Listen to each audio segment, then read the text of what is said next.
Hello दोस्तों, आप सभी का स्वागत है हमारे यूट्यूब चैनल एसएससी कोचिंग पे। दोस्तों, आज की क्लास हम लोग देखिएगा हिंदी का ये चौथा प्रैक्टिस सेट कर रहे हैं और जो कि इसमें सभी टॉपिक हम लोग यहाँ कवर करते हैं। यह यूपी पुलिस यूपीएसआई के लिए यह महत्वपूर्ण एक टॉपिक है हिंदी का। तो चलिए स्टार्ट करते हैं हम लोग इस टॉपिक को। बस आप लोग वीडियो में बने रहिएगा, वीडियो को लाइक शेयर कर दीजिएगा, देखिएगा और चैनल को सब्सक्राइब जरूर कर लीजिएगा आप लोग, ठीक ना। देखिएगा आज का पहला प्रश्न हम स्टार्ट करते हैं। निम्नलिखित में से हिंदी भाषा की लिपि बताइएगा। इसमें से पूछा है कि हिंदी भाषा की लिपि कौन सी है। ग्रीक है, देवनागरी है, रोमन है, अरमाइक है। इसमें से पूछा है कि हिंदी भाषा की लिपि कौन सी होती है। तो यह आप ध्यान रखना, जो हमारी हिंदी भाषा है उसकी लिपि है देवनागरी, यह आपको ध्यान रखना है। चलिएगा नेक्स्ट बताइएगा यहाँ पे, हिंदी भाषा में बोलियों की संख्या कितनी है। हिंदी भाषा में बोलियों की संख्या कितनी है। 15 है, 25 है, 18 है, 22 है। तो हिंदी भाषा में अगर बोली पूछा जाए तो ध्यान रखिएगा 28 बोलियां हैं, सॉरी 28 बोलियां हैं यहाँ पे। तो ऑप्शन यहाँ पे जो सही होगा हमारा यहाँ पे सी ऑप्शन से होगा 28 बोलियां, ठीक ना। 28 बोलियां हैं, यह आपको ध्यान रखना है, एग्जाम में ये सभी पूछा जा सकता है। अगर बात करते हैं यहाँ पे भाषा, हिंदी भाषा, यहाँ पे भाषा कितनी है हमारे यहाँ पे भारत में, तो यह आपसे प्रश्न पूछ लिया जाता है। हिंदी यहाँ पे भाषा जो है हमारी 22 भाषा है, यह आपको ध्यान रखना है, एग्जाम में सभी प्रश्न पूछे जाते हैं। नेक्स्ट बताइएगा यहाँ पे, भाषा भाषा शब्द की उत्पत्ति किस धातु से हुई है।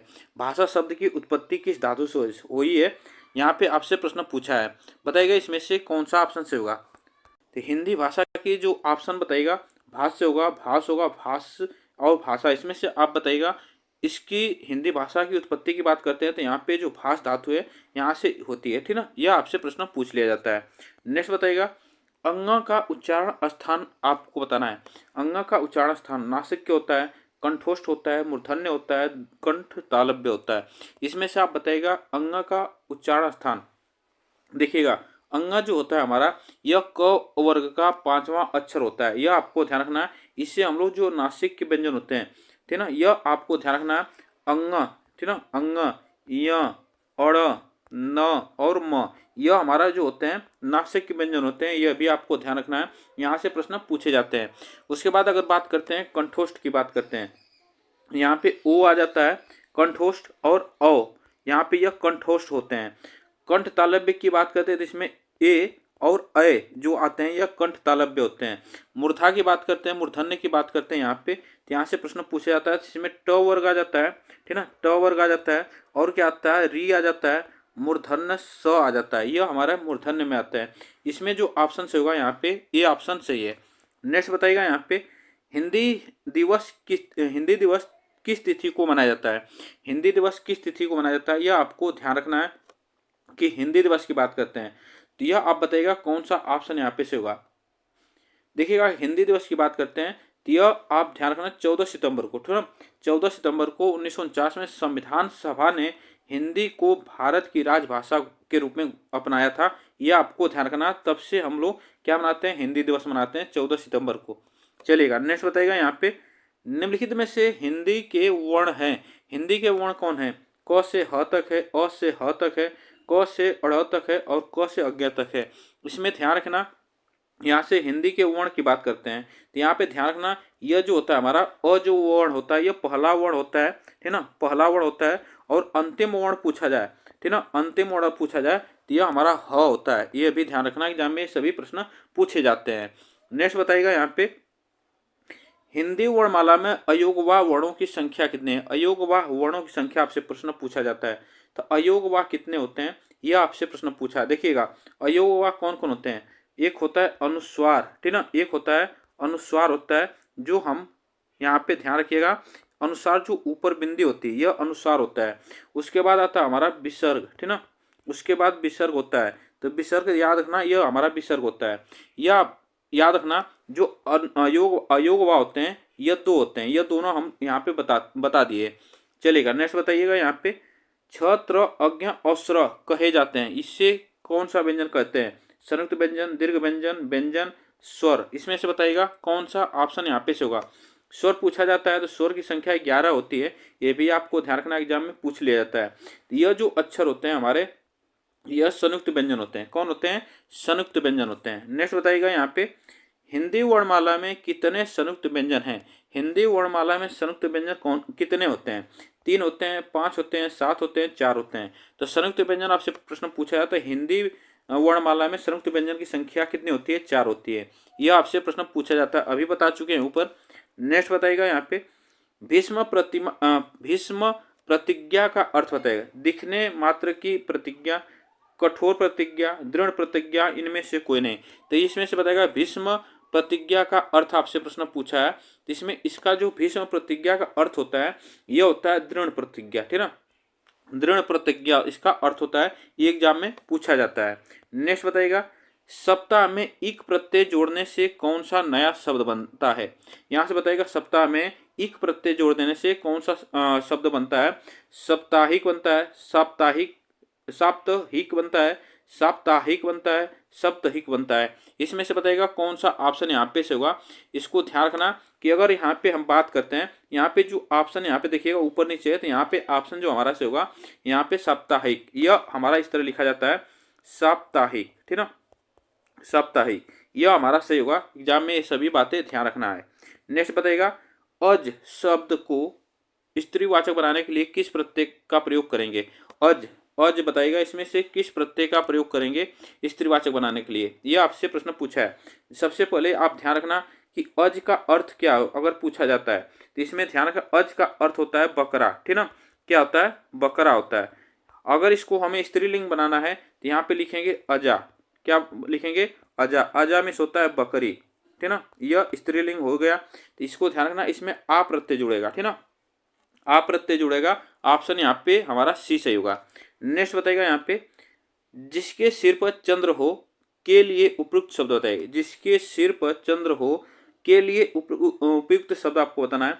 चंद्रशेखर कहलाता है, चंद्रशेखर कहलाता है, चक्रधर कहलाता है, चंद्र ग्रहण कहलाता है। जिसके सिर पर चंद्र हो वह कहा जाता है उसे चंद्रशेखर। भगवान शिव की बात की जा रही है, ठीक ना, भगवान शिव की बात की जा रही है। यहाँ पे आपको इतनी बातें ध्यान रखना है। नेक्स्ट बताइएगा यहाँ पे, जो अपने स्थान या स्थिति से अलग न किया जा सके, जो अपने स्थान या स्थिति से अलग न किया जा सके उसको क्या कहा जाता है? इसको बताइएगा क्या कहा जाता है? अच्युत, अटूट, अटल, अद्यय। तो उसको हम कहते हैं, याद रखना, उसको हम अच्युत कहते हैं, ठीक ना। इसका जो अर्थ होता है अटल, ठीक ना, इसका अर्थ जो होता है अटल होता है। यह आप ध्यान रखना, इसका अर्थ अटल होता है। नेक्स्ट बताइएगा, इसमें से देखिएगा, ओढ़नी शब्द में किस प्रत्यय का प्रयोग हुआ है? ओढ़नी शब्द में किस प्रत्यय का प्रयोग हुआ है? ओढ़ का, अढ़नी का, नी का, ओ का। तो ओढ़नी में आपसे पूछा है कि किस शब्द का किस प्रत्यय का प्रयोग हुआ है, यह आपसे प्रश्न पूछा है। देखिए अगर बात करते हैं तो इसका जो मूल शब्द है, यह इसका मूल शब्द है ओढ़। कौन सा मूल शब्द है? ओढ़ इसका मूल शब्द है।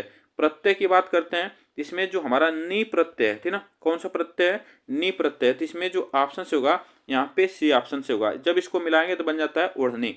नेक्स्ट बताइएगा यहाँ पे, वास्तविक शब्द में किस प्रत्यय का प्रयोग हुआ है? वास्तविक शब्द में किस प्रत्यय का प्रयोग हुआ है, यह आपसे प्रश्न पूछ लिया जाता है। देखिए अगर बात करते हैं इसको हम, इसका जो वास्तविक मूल शब्द होता है वह होता है वास्तव। क्या होता है? वास्तव होता है। अगर इसमें हम क्या प्रत्यय जोड़ देंगे, इसमें कौन सा प्रत्यय जोड़ेंगे? तो यहाँ पे इक प्रत्यय जोड़ेंगे। तो यहाँ पे इक प्रत्यय जोड़ेंगे तो यहाँ पे बन जाता है, यहाँ वास्तविक बन जाता है। तो इसमें ध्यान रखिएगा, यहाँ पे कौन सा प्रत्यय जुड़ता है? इक प्रत्यय जुड़ता है। नेक्स्ट बताइएगा यहाँ पे, निम्न में से एक देवता का पर्यायवाची नहीं है, बताइए। निम्न में से एक देवता का पर्यायवाची नहीं है। निर्जर, त्रिदश, किंकर, निर्वाण। इसमें से देवता का पर्यायवाची कौन सा नहीं है, यह आपसे प्रश्न पूछा है। देखिए बात करते हैं, यह निर्जर का जो अर्थ होता है, पर्यायवाची जो होता है, इसका पर्यायवाची देवता है, ठीक ना, यह इसका पर्यायवाची है। त्रिदश का ये भी इसका पर्यायवाची है। निर्वाण का ये भी पर्यायवाची है। जो किंकर है, याद ना, किंकर, यह इसका पर्यायवाची नहीं होता है। इसका जो अर्थ होता है, इसका पर्यायवाची होता है। कौन कौन? ये भी ध्यान रखिएगा। इसका होता है सेवक। क्या होता है? सेवक होता है। नौकर होता है, नौकर, चाकर, यह सभी पर्यायवाची है किंकर का। यह आपको ध्यान रखना है, चलेगा। नेक्स्ट बताएगा यहाँ से, भ्रमर के लिए पर्यायवाची बताएगा। भ्रमर के लिए पर्यायवाची क्या होगा? भृंग है, प्रवाल है, गोरस है, अबा है। इसमें से आप बताना कौन सा ऑप्शन से होगा। भ्रमर के लिए पर्यायवाची कौन सा ऑप्शन यहाँ पे से होगा? भ्रमर की बात करते हैं तो जो भ्रमर है इसको ध्यान रखना, इसका पर्यायवाची होता है भृंग, ठीक है ना, भृंग होता है, जिसका अर्थ होता है, इसको ध्यान रखना, भौरा। क्या होता है? भौरा होता है। मधुमक्खी होता है, मधुमक्खी, मधुमक्खी होता है, ये भी ध्यान रखना, यह बातें आपको ध्यान रखना। चलेगा, नेक्स्ट बताइएगा यहाँ पे पियक्कड़ शब्द में किस प्रत्यय का प्रयोग हुआ? पियक्कड़, अक्कड़ बन यहाँ पे पिय और अक्कड़ कड़, इसमें से बताएगा पियक्कड़ शब्द में किस प्रत्यय का प्रयोग हुआ है, ये भी आपसे प्रश्न पूछा है।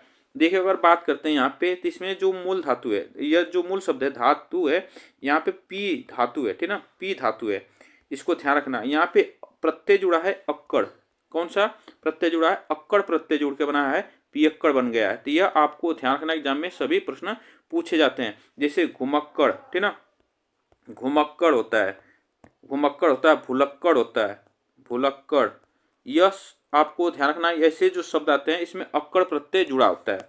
नेक्स्ट बताएगा यहाँ पे, देखिएगा घुमक्कड़ शब्द में किस इसमें पूछा है प्रत्यय का प्रयोग हुआ, किसका प्रयोग हुआ है? तो इसमें अक्कड़ प्रत्यय का प्रयोग हुआ, अक्कड़। नेक्स्ट बताएगा यहाँ पे निम्नलिखित में से कौन सा विलोम युग्म यथा योग्य नहीं है? इसमें से बताएगा विलोम योग्य विलोम युग्म यथा योग्य नहीं है। इसमें से बताएगा कौन सा ऑप्शन यहाँ पे सही हुआ, ठीक ना, इसमें से कौन सा ऑप्शन सही होगा जो कि सही नहीं है, यह आपको ध्यान रखना है। देखिएगा अगर बात करते हैं इसमें जो सही नहीं है वह आवान प्रदान, यह हमारा सही नहीं है। इसमें बात कीजिए अवान की, तो इसका जो विलोम होता है विसर्जन होता है। क्या होता है? इसका विलोम होगा विसर्जन, ठीक ना, क्या होगा? विसर्जन।